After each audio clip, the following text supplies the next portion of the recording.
What's happening, everybody? On today's show, what are the biggest questions heading into spring practice across the SEC? We're going to run through some of those for every team. Locked on SEC starts right now. Are Locked On SEC, your daily podcast on the Southeastern Conference. Part of the Locked On Podcast Network, your team every day.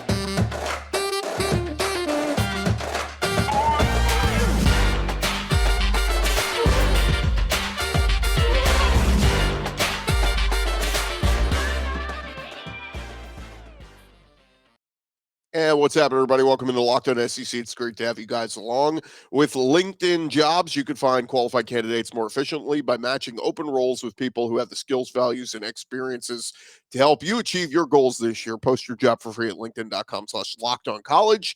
Terms and conditions apply. I'm Chris Gordy. Thanks for making Locked On SEC your first listen every day. Remember, Locked On SEC is free and available on all platforms, including YouTube and at lockedonsec.com. We're going to do something a little bit different today. The Athletic came out with a really good article on biggest spring practice questions facing each program. So figure we run through some of those and add our own opinions, my own opinions on what each team will be thinking heading into spring ball. So let's jump into it as we start with the Alabama Crimson Tide. And the question that the Athletic asks heading into spring ball with Alabama is, what kind of impact will the two new coordinators make? Here's what Seth Emerson says. He says, on the offensive side, how much of the playbook will Tommy Rees bring with him from Notre Dame, and what impact will that have on the quarterback decision between dual threat Jalen Milroe and former five-star quarterback Ty Simpson? On the defensive side, does Kevin Steele keep running the typical Nick Saban system, or is something new needed there? Now, I'm more concerned about which quarterback is going to win the job and his development more so than just the play calling. I think Tommy Rees is going to be fine as a play caller. He didn't seem to have much of an issue at Notre Dame. But what can he do to the development of the quarterback? If you heard it a few weeks ago,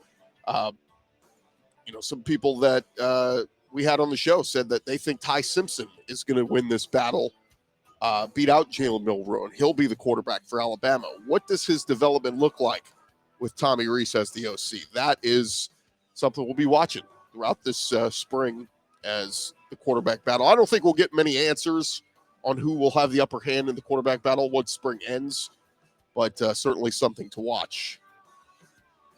How about over at Arkansas? The question plaguing them, according to the Athletic, they say, is Dan Enos the change Arkansas needs at offensive coordinator? And here's what Ari Wasserman says. He says, when Kendall Briles left Arkansas to become the OC at TCU, Sam Pittman had his replacement announced before Briles was even officially announced by the Horned Frogs. Enos returns to Arkansas for a second stint. Previously worked with Pittman under Brett Bielema. With KJ Jefferson returning for another year, will Enos use the spring to enhance his system and get the most out of his veteran quarterback? To me, I think that's an interesting storyline, but to me, the bigger storyline for Arkansas is, has that secondary been fixed? They gave up so many passing yards last season. Points-wise, they gave up 27 or more points 9 times last year. I need that Arkansas defense to be tweaked, fixed, particularly that secondary. And I'll tell you this, I mean, look, if they can hold opponents down, then I think I think they'll be much improved. I think that win total will be improved. But certainly, Enos with the offense, with KJ Jefferson, the expectation is that the offense will be better. At least that's in my mind. Next up, running through the teams, we go to Auburn. As Seth Emerson brings up, how will the new staff rebuild in the trenches for Auburn? He says Hugh Freeze inherits a team that lost 10 offensive or defensive linemen with starting experience, including defensive lineman Derek Hall and Colby Wooden. Tigers reached into the portal for 3 O-linemen and 4 defensive linemen and have several returning players with at least some experience.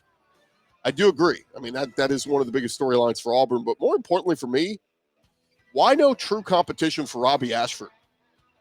Why didn't Hugh Freeze add at least one more quarterback from the portal? Again, the hope is Hugh Freeze gets the most out of Ashford, but I would have liked another body to come in and help push him make him earn that starting job, not go into spring thinking, oh, I'm the guy, no matter what happens here. Next team, we've got the Florida Gators. And G. Allen Taylor over at The Athletic, he writes, can the defense find answers to solve a brutal 3-year stretch? He said the final 2 years under coordinator Todd Grantham and one under Patrick Toney, the Gators defense ranked 8th or worse in the SEC in points and yardage allowed. Last season, it plummeted to dead last in third down stops. The response was importing 2 D linemen and 3 more at linebacker. Watch to see how Cameron Jackson from Memphis and Taraja Mitchell from Ohio State acclimate, along with the pecking order Toney establishes for 3 new starters at the safety spots. I'll also add, I want to see what this offense is going to look like. You know, Billy Napier being an offensive-minded coach. We saw Florida offense score just 16 points against Kentucky last year, just 20 against Georgia, and of course, the 3-point dud in the bowl game where they were limited. Defense was worse than offense last year, but with Anthony Richardson gone, you know, what is this offense going to look like with presumably Graham Mertz under center? You know, are they more balanced? Do we see more run game this year? Just something to keep an eye on, and a lot of questions there in Gainesville heading into the spring. A lot of things we'll be keeping an eye on there. Over Georgia, The Athletic and Seth Emerson says, anyone going to challenge Carson Beck for the starting job at quarterback? Beck was the top backup last year. Looks like the heir apparent to Stetson Bennett, has the arm talent the coaches want, but could Brock Vandegrift, with his dual threat ability, tempt the coaches? And could Gunnar Stockton also make a run at it? This is what I'm curious to see more so Mike Bobo taking things over. Has his play calling evolved at all? And, you know, it doesn't look better with all the 4- and 5-star talent Georgia's got up and down the roster. Does he keep anything from Todd Monken's playbook? Won't see a whole lot in the spring, likely, but I'm just curious to see, does Mike Bobo have some new wrinkles in there? Because, let's be honest, this could set Georgia back a little bit if he comes in with, you know, an archaic playbook. How about over at Kentucky? Yeah, Athletic, big question they ask is, did Mark Stoops fix the offense? Stoops certainly did not stick his head in the sand after a disappointing season for an offense led by likely top 10 pick Will Levis at quarterback. The Wildcats were bad around Levis, from a flimsy O-line that got him beat up all year to questionable play calling from their OC Rich Scangarello. So Stoops fired the OC after just one season, went back and grabbed Liam Cohen, who was so good 2 years ago, and he nailed the offseason, it seems, from a roster management perspective. Lands the top quarterback in the transfer portal, and Devin Leary from NC State. Brings in Ray Davis, running back from Vandy, with almost 3,000 total career yards. A 33-game starter at left tackle, and Marcus Cox coming from Northern Illinois, and a former 4-star guard in Tanner Bowles from Alabama, while retaining the team's 3 best wide receivers, all of whom could have hit the transfer portal. That should be enough to dramatically improve an offense that ranked 112th nationally in scoring and 116th in total yards. I will also add this, question marks for Kentucky going into the spring. Can we find some pass rush this offseason? Last year, their leading sacker was J.J. Weaver with 3. Trevin Wallace and Jordan Wright both had 2. You compare that to Alabama last year, Will Anderson and Dallas Turner combined for 14 sacks total together. Wildcats need to find some sack artists this spring. Does one emerge in spring practice? That will be interesting to keep an eye on. And another one, how about at LSU, they say, can big-name defensive additions gel quickly? Brody Miller says, from a distance, LSU has a roster ready to compete for a college football playoff spot with nearly their entire offense back. But LSU will be dependent on some big-name defensive transfers like Pac-12 Oregon State linebacker Omar Spates and cornerback additions like Denver Harris, J.K. Johnson, Deuce Chestnut, Zy McDonald. A ton of talent, but a ton of new. I agree with Miller's sentiment there. One question I'm just curious for with LSU, what does their run game look like this year, 2023? They bring back Josh Williams, John Emery, Noah Kane. Sounds like Armani Goodwin will likely miss much of the spring, but they bring in some new arrivals in Caleb Jackson and Trey Holly, super talented. Will a workhorse emerge from that group? And does Brian Kelly want to go running back by committee again? Williams led all the rushers last year with 532 rush yards, but it did seem to be running back by committee for LSU. Will it be that again this year? We'll see. Pause it right there. We'll pick up with the rest of the SEC in just a second. But thank you guys again for making Locked On SEC your first listen every day. Coming up next, we'll do the other half of the conference. But first, this episode is presented to you by our friends over at LinkedIn Jobs. If you're a small business owner or hiring manager, you know success this year all depends on the team members you surround yourself with. That's why you have to check out LinkedIn Jobs. You can hire qualified candidates more efficiently by matching open roles with people who have the skills, values, and experiences to help you achieve your goals. LinkedIn Jobs helping you attract all the qualified candidates to your open jobs with targeting tools. They go beyond resume data by using insights from your job post company and their 875 million member profiles to put your post in front of the most qualified candidates. LinkedIn Jobs helping you find the most qualified candidates you want to talk to faster. Go post your job for free at linkedin.com/lockedoncollege. That's linkedin.com/lockedoncollege. Post your job for free. Terms and conditions apply.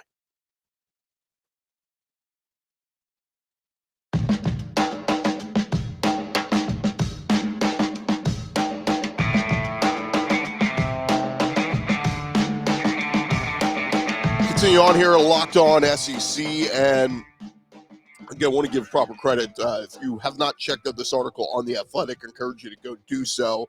They kind of put up a list of questions for every team around the SEC as we head into spring practice. And so running through some of those, but also I'm adding some of the questions that I would like to see answered or, simply posed as we go into spring practice. So picking it back up where we left off, we head to Starkville, Mississippi State. Here's what The Athletic says. What does Zach Arnett's Bulldogs look like? The tragic loss of Mike Leach, Mississippi State turned to its highly touted defensive coordinator, Zach Arnett. He brought in Ken Barbe from Appalachian State to run the offense. He has Will Rogers returning back at a quarterback. But Mississippi State also lost a lot of its experienced infrastructure. Lost a lot of receivers.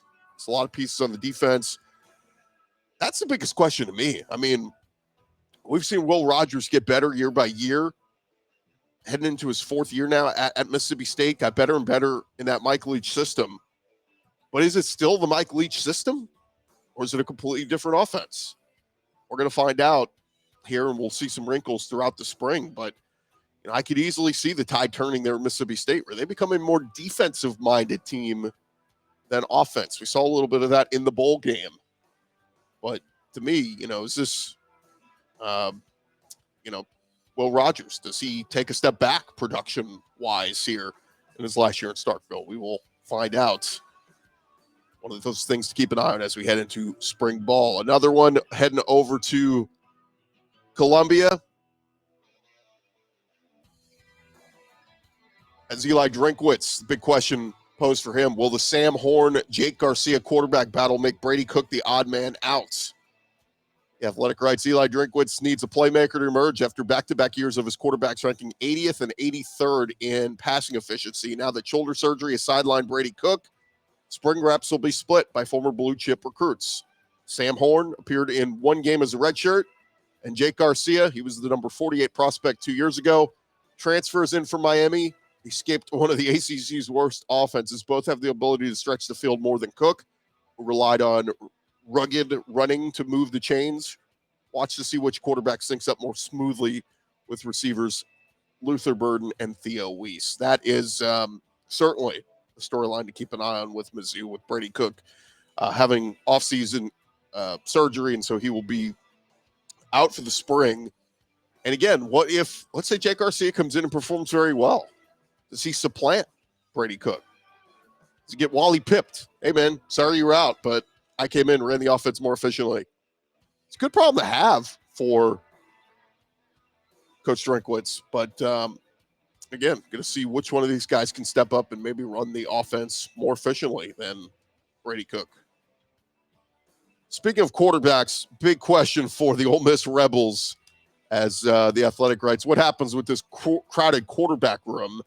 Ole Miss returns starting quarterback Jackson Dart from an 8-win team, but it added Oklahoma State Spencer Sanders and LSU 5-star freshman Walker Howard. One would not think Sanders chose Ole Miss to go sit, but then what happens to Jackson Dart? Of course, that is the biggest storyline for Ole Miss. To me, What's the defense look like? Pete Golding obviously coming in, ran some great defenses at Alabama.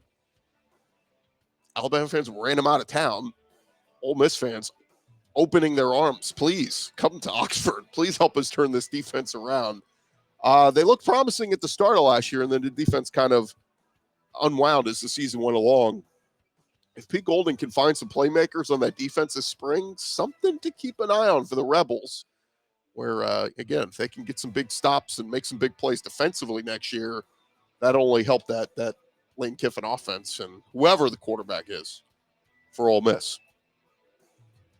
Heading over to South Carolina, the Athletic asks, will the Gamecocks find enough balance offensively? Spencer Rattler to Antoine Wells. Should be tons of fun in Columbia next season. Should be one of the passing combinations to watch across the sport. And Rattler has plenty of other quality pass catchers at his disposal. They bring in Arkansas tight end Trey Knox, who followed new OC Dole Loggins from Fayetteville. But the Gamecocks have to sort out an offensive line that lost 3 starters. And the top 2 rushers from last year, Marshawn Lloyd and Jaheim Bell, are gone after combining for 16 touchdowns last season. Some balance would help protect Rattler and take pressure off a defense that still projects to have deficiencies next year. Yeah, to me, I gotta find some playmakers on this South Carolina defense. They lacked it so much last year, but yeah, first order priority, protect Rattler and give him some time. So we saw, man, against Tennessee, against Clemson, when they protected, he got into a rhythm, got into a flow. So first order business for South Carolina. Shore up that O-line, but 2, find me some defensive playmakers. Over in Knoxville, Tennessee Vols. Question for them. The Vols have pass throwers and catchers, but what about pass stoppers? They say much of the spring focus will be on 5-star freshman Nico Iamaleava. Of course, as he absorbs the offense, gets an idea of how far he is behind starter Joe Milton. But Tennessee has to be better defensively if it wants to appear prominently in the playoff rankings for a second straight fall. Plenty of veterans vying for spots in that secondary. Danico Slaughter is one to watch after his finish last year. But it'd be great for the Vols to see a young player or two make a big splash in the spring. Someone like early enrollee cornerback Jordan Matthews. That's the big one to me. If Tennessee can get back to tough, gritty defense like they had, 15 years ago, they can get that matched with the Josh Heupel offense, they're going to really be cooking with something. But they got to find some playmakers, and that'll be something to keep an eye on with Tennessee throughout the spring. Find me a playmaker or 2 on that defense that steps up and you say, man, that's somebody that teams are going to have to game plan for. Next up, we head over to College Station, Texas A&M. What will the offense look like under Bobby Petrino? Sam Conn Jr. says spring should provide the first clues as to how A&M's offense is going to look with their new OC. Aggies averaged just 22 points per game last year, second worst in the SEC, leading Jimbo Fisher to find a new OC, one who is expected to assume full play-calling duties. Substantial offensive talent returning, quarterback Connor Wegman, who was good as a freshman, along with receiver Evan Stewart, Moose Muhammad, Anais Smith. But how will Petrino utilize those guys? That will be fascinating. Again, that is the big order of business. What does the A&M offense look like? Do they find a running back? Who's going to replace Devon Achane? So we know that offense has always been predicated on dominant run game at A&M. So they got to find that guy.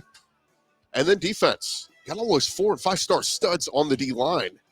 But it didn't feel like they got the constant pass rush like they should have had with all those pieces last year. So another thing to keep an eye on with A&M in the spring.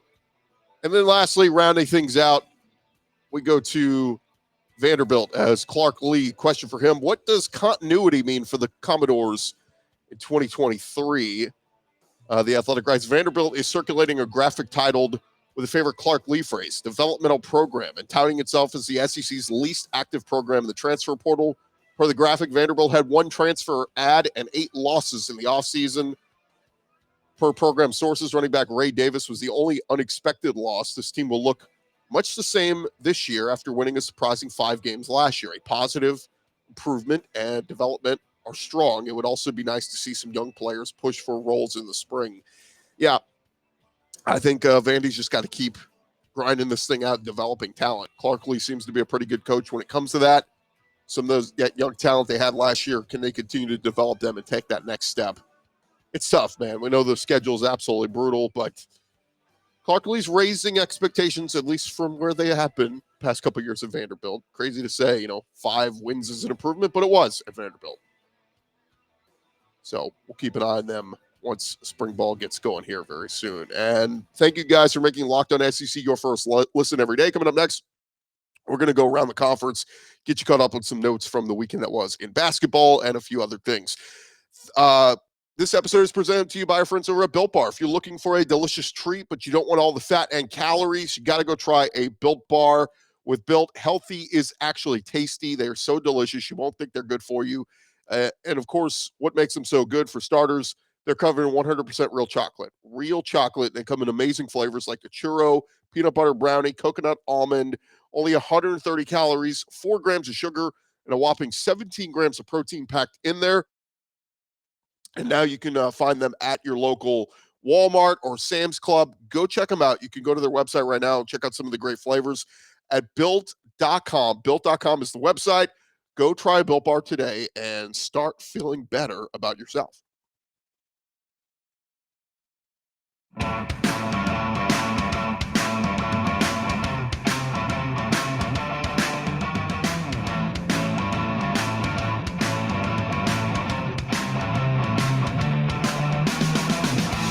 All right, one more segment to go here on Locked On SEC, and did things a little bit different today. So let's jump into it now. Let's go around the conference. Boots out to the right. Takes the handoff. What a catch! Around the conference. And we head over to Kentucky as reports say they will begin selling alcohol, or started this past weekend selling alcohol at baseball and softball games. They will do so throughout this spring. Wildcats beginning a pilot program for alcohol sales in those sports. No other spring sports will be included in the program. Mitch Barnhart said in a release, our priority is to positively impact our student athletes and the experience of our fans. It's been a long-standing practice. We approach this deliberately, keeping in mind our priorities and principles, focused on data and lessons learned and best practices. After careful consideration, decided to implement a pilot program. So more details, alcohol beverage sales include beer and seltzer products sold in cans or cups, limited 2 per transaction, ID check, all that kind of stuff. But Kentucky's baseball home opener was this past weekend. The Wildcats softball program will begin their home slate on March 8th. And we'll see how it goes. But the SEC, of course, lifted that ban on alcohol back in spring of 2019, and has led to a lot of revenue for the schools that have been doing it. So we'll see how Kentucky does with it, and hopefully nobody does anything stupid over there. In other SEC news, over at Tennessee, Marcus Gorey Jr. staying home, committing to Josh Heupel and Tennessee over the weekend. He also named Colorado, Michigan, and Nebraska as his finalists. He is a 6 foot tall, 170 pounds, 3 stars, the number 10 product from the state of Tennessee, number 61 athlete in the country for the class of 2024. And they list him as an athlete, but it appears he will play defensive back at Tennessee. So good pick up there for Josh Heupel and his crew as everybody starts to turn the page and focus on their 2024 recruiting classes. Quick baseball note. Obviously, we're not going to recap all the SEC baseball series from over the weekend, but one note over at LSU, top-ranked LSU, one of their big prized acquisitions of the offseason, transfer Tommy White, got injured on Friday night on the base path diving it back into first base. Looked like it was a dislocated shoulder. They said wasn't that serious. Coach Jay Johnson said that they expect him to be back in the lineup here very soon, but ended up sitting out the games on Saturday and Sunday. He's the guy that had a huge freshman year at NC State last year. I think set the freshman record for most home runs there. So it would be a big loss for LSU, but it sounds like he'll be back in there very soon.